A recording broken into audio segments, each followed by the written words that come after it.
I feel, very skeptical about. I can have a discussion. That's fine. We can go over everything.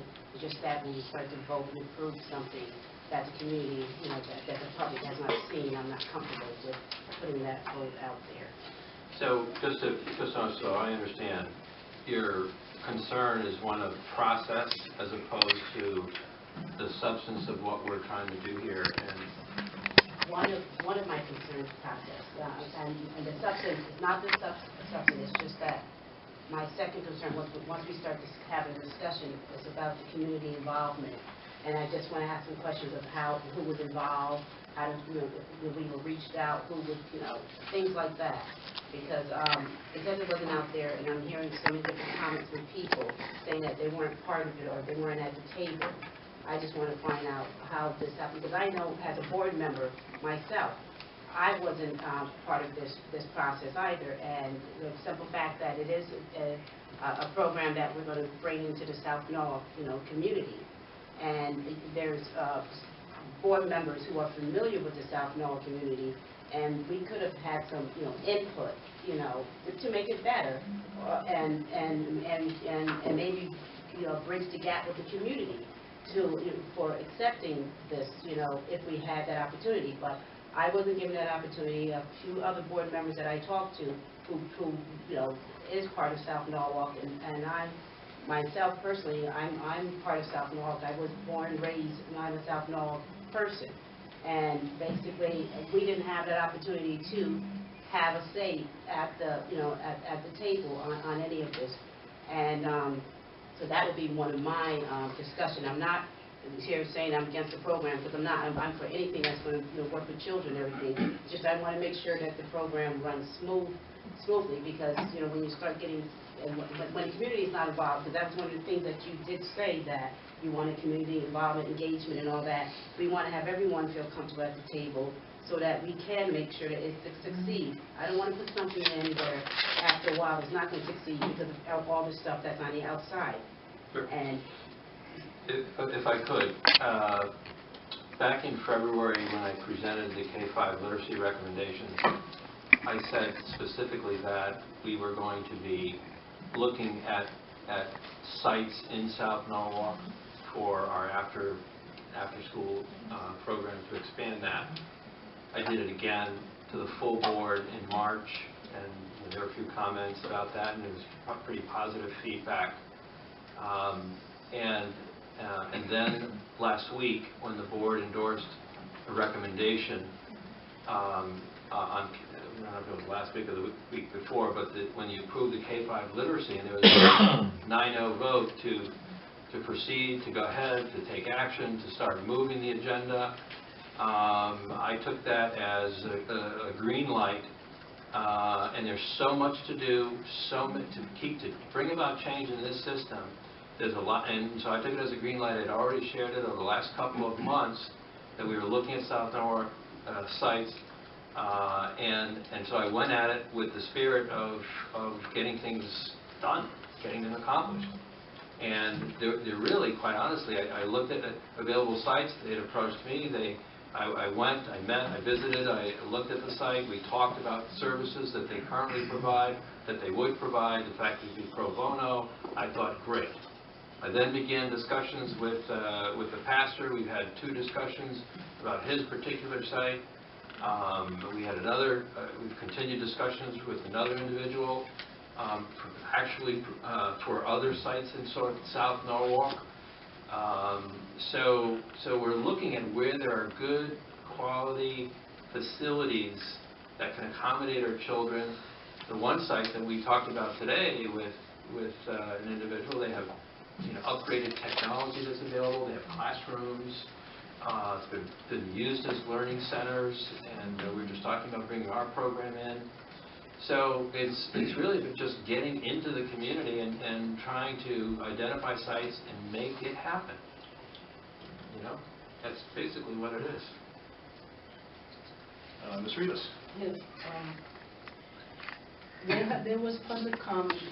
There was public comment today on some communities that were not aware of this. Under the introduction of the memorandum of intent, it talks about the District 99s. Well, for the future, I would like to have, future maybe perhaps in another board meeting on the information and reports, the breakdown of what is exactly attendance zone District 99, because it seems like we've done a disservice to these 17 neighborhoods if we were not able to provide a high-quality public school in that area. They mentioned also about Benjamin Franklin. I don't understand why, if this was an ideal spot, why we do not have a public school within that. Perhaps the public, now, we have under our bylaw 9271 under the Code of Ethics, and there's some other bylaws that we have and policies in the Board of Education, in the book, that mentions a lot of parts about community engagement, bringing into the community. They have, maybe there could have been a forum, since this is something, a great thing that's going to happen to Norwalk, with our intent of closing the achievement gap, that everyone, I guess, wants to be a part of that. And perhaps I think further down the line about engaging these 17 communities that are who we're targeting. I myself, I'm a South Norwalk parent. The South Norwalk Community Center is my center, so as well. And I think it's very important, it's crucial, because we are partnering with the community, so they can all feel like they're a part of it. They all want to be a part of it. Because I believe they wouldn't have commented that they were excluded. Also, along the lines of the intent, I need a little bit of clarification on the 2 pages you have. It says what Norwalk Public Schools will be providing, and then it says what the South Norwalk Community Center will be providing. On one page you have, they will provide 4,000 square feet. And the other page, it says they will provide 7,500 square feet. So are we talking about the same building, or are we adding this together, or are these two separate entities? Because it doesn't seem like it's the same. That's a good point. It's actually a typo that should have been deleted, and it's 4,000. It's not 75. No, it's not. It's 4,000, not 7,500. Well, because, okay. Unfortunately, it's a non-binding memorandum of intent. Obviously, when we get into the contracts, we'll get much more specific. Okay, because there's difference between these 2 pages. Also, it says that they will provide, the community center will provide general liability insurance, and then Norwalk Public Schools will provide insurance and applicable permits for school programs. Okay, what's the difference between the general liability that they're providing and the insurance that we would be providing the center? It's a level of detail I can't provide to you today. That's going to be part of the contracting process. Okay. On the appendix under the budget itself, it says refer to Appendix A for the program description, and budget is attached. Now, if we're providing insurance and permits and technology services, none of these items are included in this appendix at all. None of these items. So I don't know what the cost would be. It's not included into the budget. And the technology services, does that include the wireless generation that we're working on at public schools? Their building will be wireless, but again, I'm not. This was an attempt at the matter of conveyance of goodwill to go forward, gather as much information as we have at this time. There has to be a process where we're, perhaps with an attorney, of course, and others sitting down, working through the specifics of what the contract is. I'm asking for authorization to enter into the next phase of negotiations, to work out a lot of the details that you're questioning. Okay. Another point I wanted to make.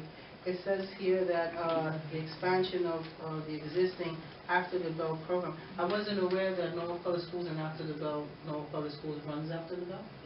Well, we do, and we're in several schools now, and it's funded largely through foundation and other types of funding and fees, but we do. Okay. Title I, it says program will serve Title I eligible students residing in 99. There are a lot of students that do not qualify for Title I school. They're not. How would that work out? Because Title I only has to be used for Title I students. So then if you have children who are not Title I, how would this be funded? What we're going to look at, there may well be opportunity for priority school funding. It might be a mix of funding to assure that we're able to serve the students that come. We do know that if you're a Title I eligible student, even though you attend a school such as Cranberry, which is not Title I school, you are eligible to participate in a district-wide program for which we use Title I funds. That we do know. So there are there's some nuances around Title I, but we will be certain that we will be in full compliance with the state regulations and the federal guidelines around the use of Title I funds and other funding sources. Okay. Also, from the children who attend these 8 different schools, you're referring to elementary schools? Yes. Okay, so we have 12 elementary schools. No. I know what you're asking. No, what it is we have 99 school students who are now dispersed to 8 different schools. So those students are the ones who will primarily be served. Now, that's the focus, serving 99 school students.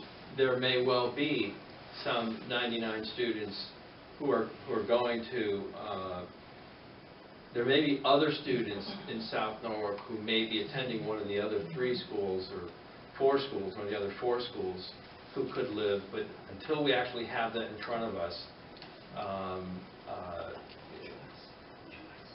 once we have the information, we'll know where they're from, we'll know who's Title I eligible. We will make sure that the distribution of funding to support the program will be in compliance with the law. The 8 schools that I referenced in that first paragraph is where the kids are now. That's where the kids are now. They're in 8 different schools from the 99 zone. But the 99 zone doesn't cover all aspects of South Norwalk. There's certain streets that guide that territory. So there are other aspects of South Norwalk that are not 99 students that we have to pay attention to. Which is why I'm looking at programs like, whether or not we locate one in Washington Village or Colonial Village or elsewhere, at a church in the area in South Norwalk. We're looking at all those other 2 or 3 coming online at the same time.